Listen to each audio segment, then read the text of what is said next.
My name is Todd Vickers, and I welcome you to Poison Oak and Ivy, a lens that focuses entirely upon solving the problems associated with these dangerous plants.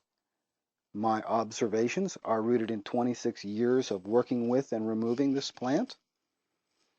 The purpose of this particular video is to show the different forms and variations the plant can take, and to address briefly some of the errors that I hear repeated about the plant, misconceptions and folk remedies. Now, as you can see from the pictures that glide by, that the plant can take many different forms. I've seen vines as big around as plates and saucers, and I've also seen the plant as thin as a human hair. It can crawl along the ground. It can grow up posts and into trees.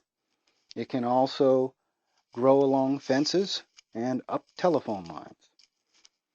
Now, most of the errors that are associated with this plant have to do with things people hear and repeat.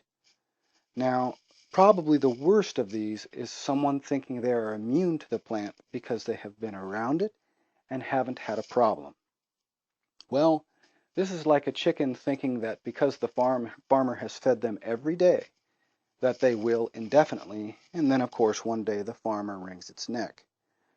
Just because you haven't had a bad experience with poison oak doesn't mean you can't. And a few people who have tried to work alongside me have found this out the hard way. And it can land you in the hospital. Poison oak is a serious plant, and it deserves respect. And it is difficult to respect a plant if you haven't had a bad experience. In terms of folk remedies for dealing with the rash that erupts on the skin through contact, I've heard countless different variations from use Phelps naphtha soap, use bleach, use dish soap, oatmeal, vinegar. Basically, what I think happens is that people will try anything when they're really suffering with poison oak.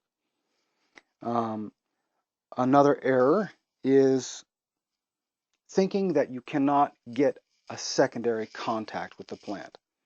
Now, I personally have given poison oak to people I'm affectionate with, and they were not pleased.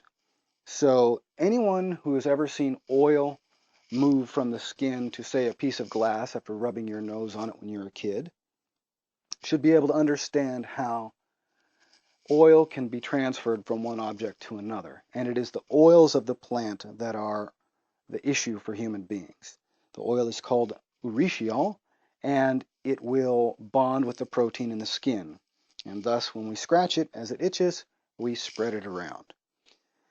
Now, I will have some other videos forthcoming, one that deals with the removal of the plant, and one specifically that deals with the pros and cons of using poisons. There are arguments on both sides of that, and I will take some of those apart, including the ethical argument.